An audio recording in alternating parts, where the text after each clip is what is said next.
नमस्कार।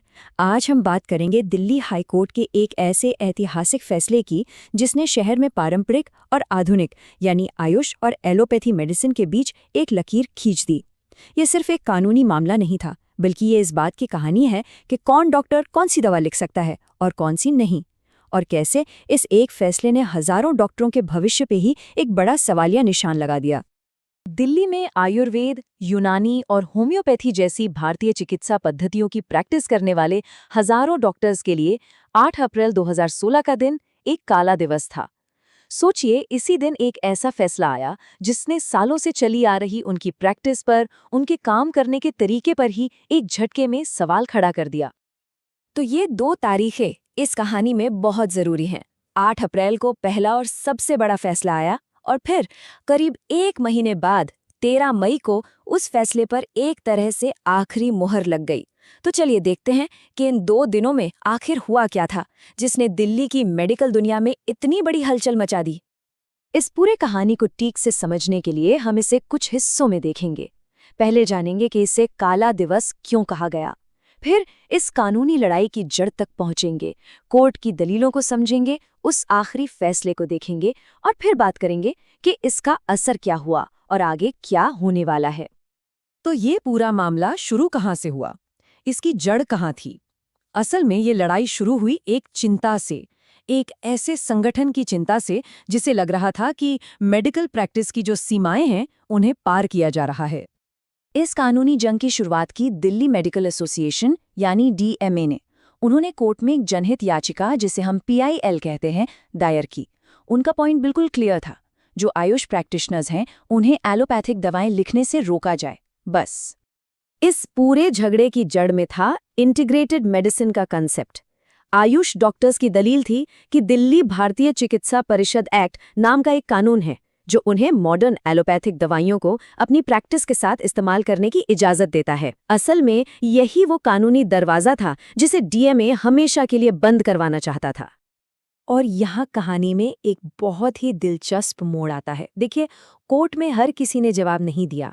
Health services के director और दिल्ली मेडिकल काउंसिल ने तो अपना पक्ष रखा, लेकिन हैरानी की बात यह है कि सीसीआईएम और डीबीसीपी यानी वो संस्थाएं जो खुद भारतीय चिकित्सा पद्धतियों को रेगुलेट करती हैं, वो चुप रहीं। उनकी इस चुप्पी ने शायद कोर्ट को ये सोचने पर मजबूर कर दिया कि उनके पास अपनी दलील के पक्ष में कुछ मजबूत कहने को है ही नहीं। तो कोर्ट ने इस मुश्किल मामले को सुलझाया कैसे? चलिए अब उन कानूनी दलीलों को समझते हैं जिन्होंने इस फैसले की नींव रखी और दोनों मेडिकल सिस्टम्स के बीच एक मजबूत दीवार खड़ी कर दी। कोर्ट ने कोई नया रास्ता नहीं अपनाया, बल्कि उन्होंने अपने तर्क का आधार बनाया सुप्रीम कोर्ट के 1998 के एक लैंडमार्क केस को, डॉक्टर मुख्तियार चंद केस।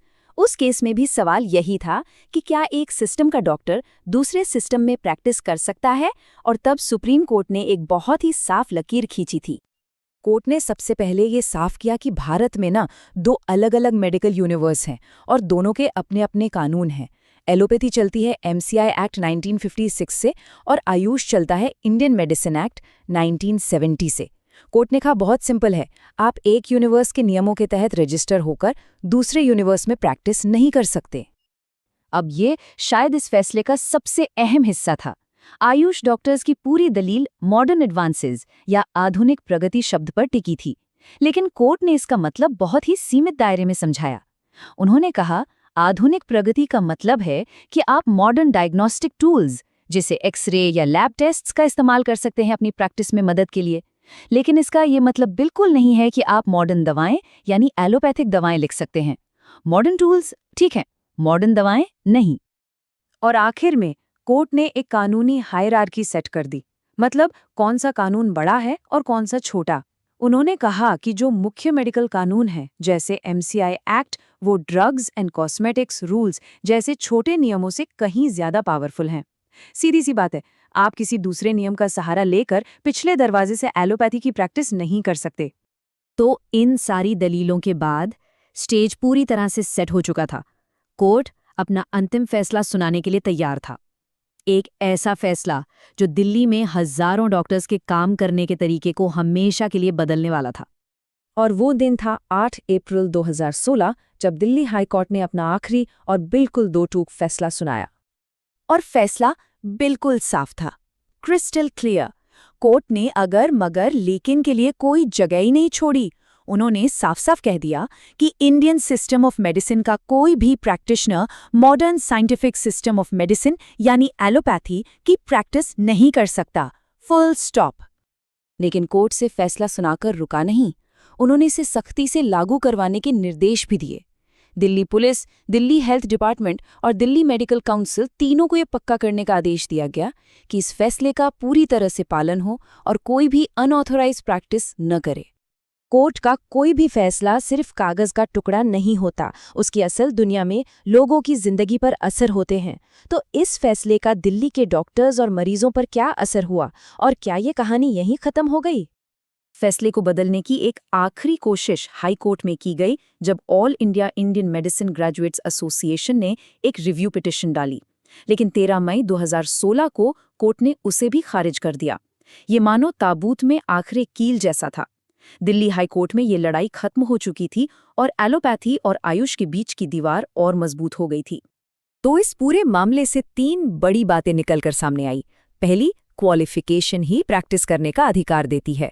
दूसरी, ये फैसला पब्लिक हेल्थ को सबसे ऊपर रखता है। और तीसरी, इसने दोनों मेडिकल सिस्टम्स के बीच एक बहुत ही सख्त कानूनी लकीर खींच दी है। लेकिन कहानी यहाँ खत्म नहीं हुई है। All India Indian medicine graduates association इस मामले को देश की सबसे बड़ी अदालत यानी सुप्रीम कोर्ट में ले गई है। तो सवाल आज भी वही है, इस कानूनी लड़ाई का आखिरी नतीजा क्या होगा? क्या सुप्रीम कोर्ट इस दीवार को बनाए रखेगा या इसे गिरा देगा? और सबसे जरूरी, दिल्ली के मरीजों के लिए इसका क्या मतलब होगा? इसका जवाब तो अब हमें भविष्य में ही मिलेगा।